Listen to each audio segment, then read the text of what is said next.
Ça marche? Oui, ça enregistre en haut dans le coin. Parfait. Donc, bonsoir tout le monde. Bienvenue à votre séance ordinaire du mardi 14 juillet. Il est présentement 20h02. Donc, on va procéder avec l'ouverture de la séance et l'approbation de l'ordre du jour. Donc, ça me prendrait quelqu'un qui propose. Lise, appuyée par Marlene. Donc, l'ordre du jour est adopté à l'unanimité. Point 2. 2.1, procès verbal de la séance ordinaire tenue le 9 juin 2026 pour approbation. Donc, tout le monde en a pris connaissance. Ça me prend quelqu'un qui propose. Fernand, appuyé par Patrick. Donc, c'est adopté à l'unanimité. Maintenant, avant de débuter la période de questions réservée au public, la période numéro 1, bonsoir.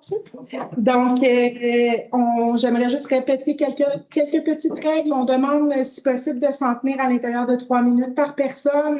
Vous avez le droit de poser une question, une sous-question. Je rappelle que c'est vraiment des questions qui doivent être posées. Donc, les commentaires, on les prend dans un autre temps. Et ensuite, je voulais aussi mentionner, je vais demander à tout le monde aussi de quitter à la fin de la séance parce qu'on doit continuer notre caucus là, qui n'est pas terminé en tant que conseil. Donc, ce n'est pas pour être sauvage, mais on va avoir besoin de poursuivre après la séance publique. Donc, si on y va avec la période de questions, j'inviterai aussi les gens qui ont des questions par rapport à certains points de l'ordre du jour avant la deuxième période de questions, de les poser tout de suite pour qu'on puisse les adresser conséquemment. Donc, est-ce que quelqu'un a une question? Oui, madame. J'en ai une. Oui. C'est concernant le projet du 34, l'ancien resto. Oui. OK. J'ai vu le projet des 3 logements, des blocs, tout ça, c'est super cute. Je sais qu'il y a eu une question concernant qu'il n'y avait comme pas assez de stationnement. Je sais que le règlement municipal est 1,5. Là, je sais qu'il y a eu une pancarte bar à louer de nuit. Je voulais juste savoir, est-ce que c'était temporaire en attendant de retourner à la table à la dessin ou c'était fixe qu'il n'y avait plus de projet d'habitation? Ça, c'est une question pour l'entrepreneur, pour le propriétaire, madame. Ce n'est pas quelque chose que la municipalité peut vous répondre. C'est le propriétaire qui est libre là, de présenter le projet qu'il veut. Il peut changer le projet s'il décide aussi. Moi, je ne peux pas vous dire là, que c'est quoi l'intention. J'ai rien de présenté sur la table. Est-ce que les règlements municipaux permettent d'avoir des bars comme le maire de la ville? Ça restera validé avec Félix à l'urbanisme. C'est quelque chose qui sera validé. Je n'ai pas l'information. C'est une zone qui est pleine d'enfants. Mais c'est une zone... D'emblée, c'est un usage de restaurant. Donc, la différence entre un restaurant qui ferme un an raisonnable et un bar qui peut fermer à 3 heures du matin. Quand il y a des enfants qui vont à l'école de la journée. J'entends ce que vous dites, madame, mais encore là, je ne peux pas me prononcer pour le promoteur. Si je m'informe pour le règlement du service concernant les bars? Dans le fond, ça se fait avec Félix. Donc, dans le fond, à l'urbanisme. Donc, vous appelez à la municipalité. Puis, lui, il va pouvoir vous expliquer là, au niveau de la réglementation, parce que je ne l'ai pas sous les yeux, sinon je vous répondrais. Là, mais, enfin, des logements, c'est mieux qu'un bar. Tous les goûts sont dans la nature. Ouais. Donc, est-ce qu'il y avait d'autres questions? Est-ce que ça répondait à votre question, madame? Oui, je vais appeler Félix. Parfait. Est-ce qu'il y avait d'autres questions dans la salle? Non? Parfait. Donc, on va poursuivre. Donc, point 4, gestion financière et administrative. 4.1, compte et salaire pour approbation. Tout le monde en a pris connaissance. Donc, qu'est-ce qu'il propose? Joanne, appuyée par Fernand. Merci. Donc, c'est adopté à l'unanimité. Point 4.2, nomination de Carole Roden au comité de suivi de la politique MADA pour approbation. Donc, Marlene propose et c'est supporté par Lise. Donc, et j'en profite pour remercier aussi Mme Roden pour sa contribution au comité. Elle est la bienvenue à se joindre à nous. Ensuite, 4.3, adoption du règlement numéro 603-26 décrétant une dépense en immobilisation et un emprunt de 4 309 400 $ pour le remplacement des infrastructures. des infrastructures, pardon, et l'aménagement de la rue Girard et du chemin de la Grande Ligne pour approbation. Donc, on voulait faire une petite précision là, dans le cadre de ce point-là.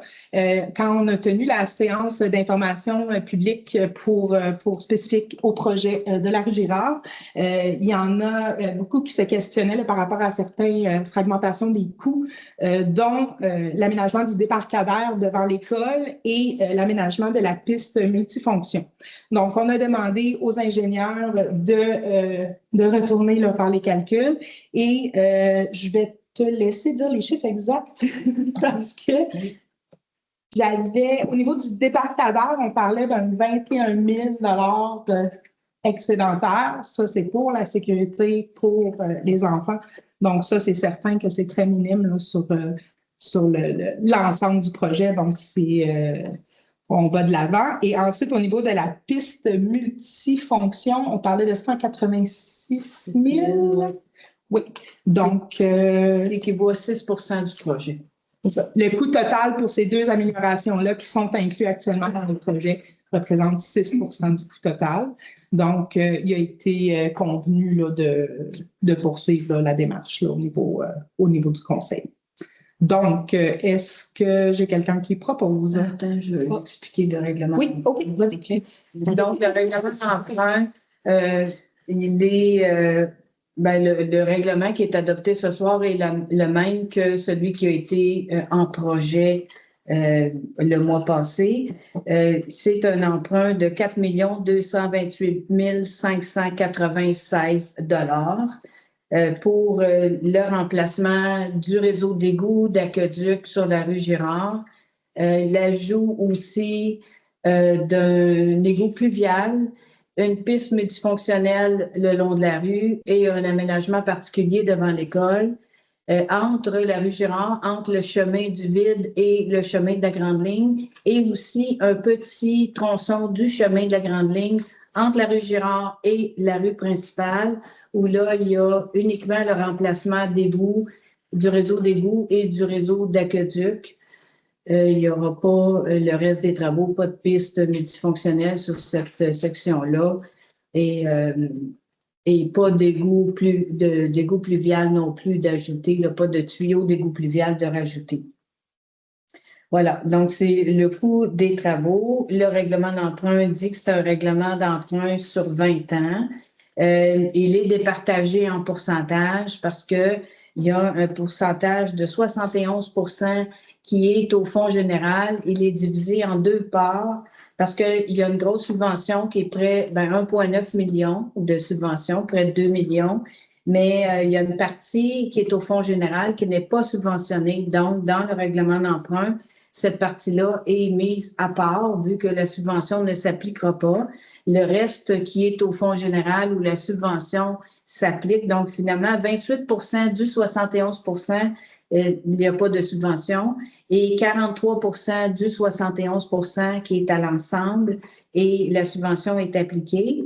Puis, pour ce qui est du réseau d'aqueduc, c'est 16,3 et pour ce qui est du réseau d'égout, 12,7 du projet total. Donc, le règlement d'emprunt est tout divisé comme ça. Et la subvention, c'est ça, 1 871 876 qui est identifié. Donc, ça va me prendre quelqu'un qui propose. Joanne, appuyée par Lise. Merci. Donc, c'est adopté à l'unanimité. 4.4. Demande d'appui de la FQM, Fédération québécoise des municipalités, pour le retrait de la certification obligatoire en arboriculture concernant les scies à chêne pour approbation. Est-ce que tu veux élaborer? En fait, le gouvernement a mis des nouvelles dispositions obligatoires que même les municipalités, quand on a un arbre à couper, on doit avoir la même certification que tout arboriculteur qui travaille là, sur des terrains privés. Mais en fait, on a su par la suite que c'était pas tous les travaux. Si on coupe des branches, on n'est pas obligé. Si on coupe un arbre dans un endroit dégagé, on n'est pas obligé. Mais aussitôt qu'il y a des fils d'Hydro-Québec, ben là, on est obligé. Puis ça, comme de raison, nous, on le donne à contrat. Mais c'est ça. Il y a une demande avec plusieurs municipalités où on demande un appui à la FQM, la Fédération québécoise des municipalités, qui demande au gouvernement le retrait de cette disposition-là pour les employés de la municipalité. Et le Conseil a choisi d'appuyer cette demande-là. Parfait. Donc, Marlene propose, appuyé par François. C'est adopté à l'unanimité. Maintenant, 4.5, création d'un comité de ressources humaines pour approbation. Donc, en fait, notre directrice générale va prendre sa retraite. Donc, elle a eu l'amabilité de nous donner un préavis important. Donc, on parle de la fin mars 2027. Donc, pour trouver un remplacement à Mme Gendron, on a décidé au niveau du conseil de créer un comité RH, donc ressources humaines, excusez. Donc, il va y avoir Monsieur Robert, Madame Dufour et moi-même et Pierrette sur le comité. Ceci étant dit, on a choisi de faire affaire avec une firme externe pour le recrutement, pour vraiment s'assurer. Il y a des firmes qui se spécialisent dans le domaine municipal, donc ça va être des gens qui sont ferrés pour nous trouver la bonne ressource. On ne se cachera pas, c'est un poste clé dans une municipalité, donc on va être certain d'être bien accompagné dans le processus pour choisir pour être aidé dans la démarche puis de choisir adéquatement la bonne personne pour poursuivre l'excellent travail de Pierre. Donc, voilà, donc la création du comité de ressources humaines. Encore une fois, ça sera Lise, Patrick, toi et moi-même. Pardon, on n'a pas déterminé encore la firme, l'annonce vient de se faire. Donc, on va procéder à ça. Il fallait d'abord créer le comité, mais on va faire appel à... Il y a différentes firmes qui se spécialisent dans le domaine municipal. Il y a la FQM qui ont des ressources aussi. Donc, on va aller chercher toute l'aide qu'on peut avoir pour être vraiment certain de ratisser là, assez large pour trouver la bonne personne. Comme je dis, c'est un poste clé. On ne peut pas se permettre de se prétendre spécialiste du municipal. On est des élus, on a nos connaissances. On arrive avec nos connaissances, mais on a nos limites aussi. Donc, on va être sûr là, de bien procéder dans cette passation, cette transition-là. Donc, voilà pour le point 4.5. Donc, ça va me prendre quelqu'un d'autre que Lise et Patrick qui propose. Joanne, appuyée par Fernand. Donc, c'est adopté à l'unanimité. Juste peut-être faire une petite parenthèse aussi, il y a un comité ressources humaines là, qui vient d'être créé. Par contre, c'est l'ensemble des conseillers là, qui vont être impliqués dans le processus quand même. Je voulais juste le préciser, c'est pas 3 personnes sur le conseil, c'est tout le conseil qui va prendre la décision ultime. Par contre, le comité va étudier les recommandations là, qui vont entrer pour présenter. Donc, voilà. Ensuite, point 5, sécurité publique sans objet. On aime ça. 6, transport, voirie locale. 6.1, offre de services pour l'étude géotechnique sur la rue Girard et le chemin de la Grande Ligne et annulation de la résolution 26-06-122 pour approbation. Pierrette? Oui. En fait, le mois passé, on a passé une résolution pour les services professionnels, pour l'étude géotechnique sur la rue Girard et chemin de la Grande Ligne. Mais j'avais reçu 4 offres. On avait fait appel à 4 demandes de prix à 4 entreprises. Et la première, je l'ai reçue très vite et elle s'est trouvée plus loin dans les courriels. Et quand j'ai repris la date limite, les entreprises qui m'avaient répondu, j'ai pas vu qu'il y en avait une 4e que j'avais reçue avant. Et comme de raison, on a passé la résolution avec les 3 autres entreprises, donc la moins chère. Quand je me suis rendu compte qu'il y avait une 4e entreprise qui avait répondu, c'était les moins chères. On a vérifié la conformité, elle est conforme. Donc, on doit annuler la résolution du mois de juin pour reprendre la résolution parce que finalement, le moins cher est une autre entreprise qui est MLT Expert Inc. pour 31 158 pour l'étude géotechnique de la rue Girard. Donc, ça va me prendre quelqu'un qui propose. Lise, appuyée par François. C'est adopté à l'unanimité. 6.2. Offre de services professionnels pour les plans, devis, appels d'offres et de surveillance pour le projet de réfection des rues Girard et Grande Ligne. Pour approbation, Pierrette? Oui.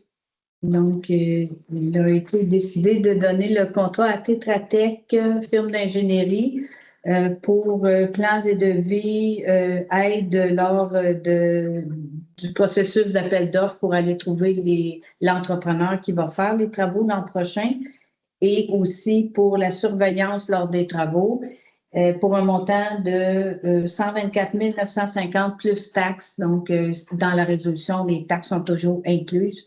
Donc, là, je ne l'ai pas compté, mais c'est 124 950 plus taxes. OK. Donc, ça me prend quelqu'un qui propose. Lise, appuyée par Patrick. Merci, c'est adopté à l'unanimité. Point 7. Hygiène du milieu et cours d'eau. 7.1. Offre de services de 3 firmes sur l'étude du balancement hydraulique du réseau d'aqueduc pour approbation. Donc, c'est Aquadata. Oui, on a demandé 3 prix pour des firmes pour le balancement du réseau d'aqueduc pour le réservoir d'eau potable et la firme le meilleur prix est Aquadata pour un montant de 13 170 plus taxes. Donc, ça me prend quelqu'un qui propose. Joanne, appuyée par Patrick. Merci, c'est adopté à l'unanimité. Point 8, santé et bien-être. 8.1, programme PSLQ, donc Programme de supplément au loyer du Québec. Nouvelle entente tripartite, excusez, pour approbation. Un mot. Donc, ça me prendrait quelqu'un qui propose. Ça veut dire oui, vas-y. C'est un programme de supplément au loyer. C'est que la municipalité, en 2024, avait passé une résolution comme quoi elle était d'accord à s'engager pour, si l'Office d'habitation trouve des logements qui peuvent être conformes au programme de supplément de loyer, la municipalité paierait sa part de 10 %. C'est-à-dire qu'une personne à faible revenu peut habiter un logement si le propriétaire est d'accord. C'est sûr, c'est souvent des logements qui sont existants. Ce n'est pas des logements neufs parce que les loyers doivent être plus bas que les loyers pour le logement neuf.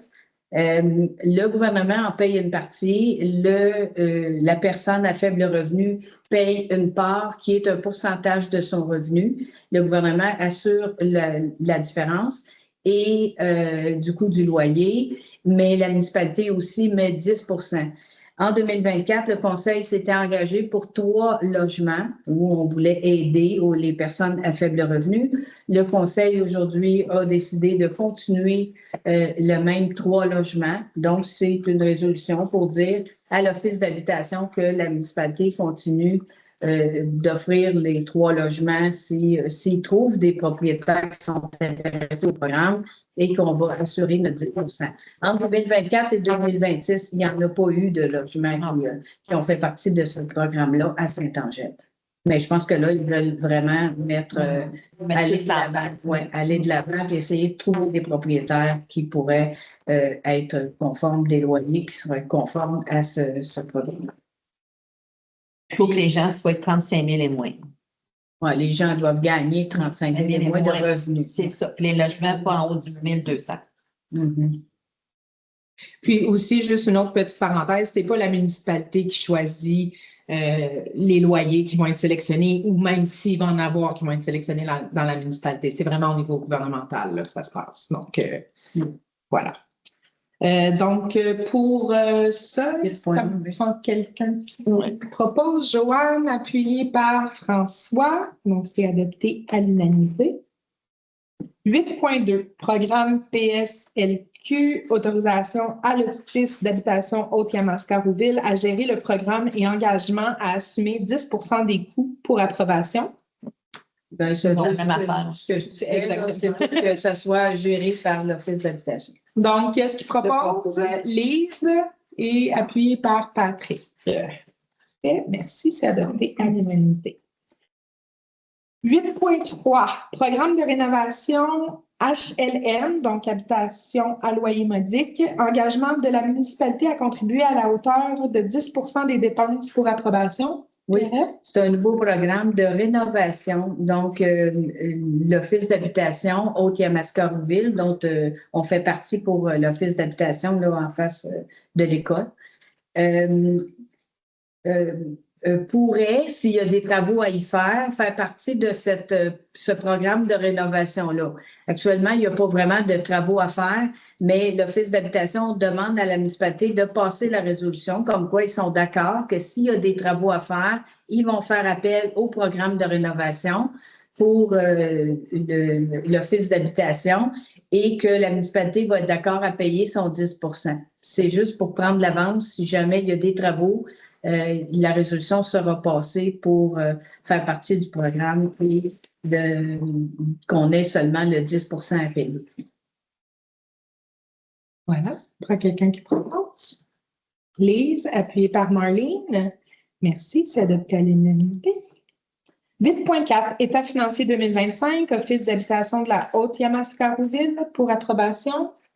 Oui. Quelque chose à mentionner? Oui, pour mentionner qu'ils vont pour l'année 2025, les états financiers font en sorte qu'ils vont nous remettre de l'argent. Donc, on a payé 423,70 en trop. Au total, l'Office d'habitation a coûté, c'est notre part, toujours le 10 5 352,30. Donc, pour l'année. Parfait. Donc, ça va me prendre quelqu'un qui propose. Fernand, appuyé par Marlene. C'est adopté à l'unanimité. Point 9, aménagement, urbanisme et développement. 9.1, offre de services pour modifier le règlement d'urbanisme pour approbation. Pierrette? Oui, l'offre de services d'urbanisme et ruralité a été faite pour une demande de Ferme Joalin pour les MRF, c'est-à-dire les matières fertilisantes, matières résiduelles fertilisantes. Le conseil avait accepté de modifier le règlement. Cette firme d'urbanisme-là vont faire le règlement. Donc, pour un montant total, taxe complète de 2 512,20. Donc, Lise propose, appuyée par François. Merci. Donc, c'est adopté à l'unanimité. 10, loisirs et culture. 10.1, entente entre la Ville de Marieville et la municipalité de Saint-Angèle-de-Monoir relative au partage des coûts d'opération de l'aréna Julien-Beauregard. 1er juin 2026 au 31 mai 2027 pour approbation. Donc, pour un montant de 11 581 pour l'année. Donc, qu'est-ce qu'il propose? Patrick, appuyé par François. Merveilleux, c'est adopté à l'unanimité. 10.2, bonification de la clarté du texte du programme de soutien à l'activité physique pour approbation. Oui, il y a juste des petites bonifications, là, rien qui change les conditions, mais de dire que les frais d'affiliation ne sont pas des frais d'inscription et aussi que le parent qui est remboursé, c'est le parent qui a payé. Et inclure aussi l'association du hockey féminin de Marieville avec le hockey mineur de Rouville, parce que Marieville compte les jeunes filles qui jouent pour l'association de hockey féminin. Essentiellement, ce sont ces modifications-là. C'est des bonifications. Parfait. Donc, qui est-ce qui propose? Patrick, appuyé par Fernand. Merci, c'est adopté à l'unanimité. 10.3, remboursement d'une inscription au cours de yoga pour approbation. Donc, quelqu'un qui se fait rembourser sur raison médicale. Raison médicale. Donc, Marlene propose et c'est appuyé par Joanne. Merci, adopté à l'unanimité. Maintenant, 10.4, engagement des dépenses de la fête de la famille pour approbation. Oui, pour un montant de 5 990,32 avec qui respecte le budget. Parfait. Donc, ça va me prendre quelqu'un qui propose. Marlene, appuyée par Joanne, merci. C'est adopté à l'unanimité. Point 11, correspondance et sans objet. Point 12, période de questions numéro 2, réservé au public. Donc, est-ce qu'on a des questions? Oui, madame. Désolée, Angela. Il n'y a pas de problème. Les remboursements des inscriptions au cours de yoga, vous parlez, c'est pour le conseil municipal ou c'est pour l'administration? Non, c'est une personne, dans le fond, qui est inscrite puis qui a donné un billet médical parce qu'elle ne pouvait plus participer. C'est sur présentation d'un billet médical, elle ne peut plus faire l'activité, donc il y a un remboursement là, qui a été accordé. Bon. Puis, mon autre question, c'est 9.1. Oui. J'ai oublié de donner ça à une firme, mais est-ce que ça va concerner juste la ferme que vous avez mentionnée ou ça va être bon pour toutes les fermes, vu que c'est un règlement du gouvernement qui est modifié? Ben, règlement d'urbanisme, là, ça s'applique à tout le monde, là. OK. C'est sûr que ça va être encadré. Ça va être encadré, là, mais Puis, juste peut-être aussi pour bonifier, là, dans le fond, en même temps que ce règlement-là va être modifié, il y avait des choses qui avaient été changées qui vont être mises à jour aussi en même temps parce que depuis que le règlement a été fait, il y a des choses qui ont été mises à jour, qui ont été modifiées. Donc, le document va évoluer conséquemment aussi. Merci. Est-ce qu'il y avait d'autres questions? Commentaires? Non? Bon, ben écoutez, ça a été bref ce soir. Donc, je vais proposer la clôture maintenant de la séance. Donc, qu'est-ce qui propose? J'ai bugué. François? Il a dû regarder ma face aussi. Appuyé par Fernand. Donc, merci beaucoup tout le monde. Merci d'avoir été présent. Puis, à la prochaine. Un bon retour. Bonne soirée. Oui, bon retour. Soyez prudents.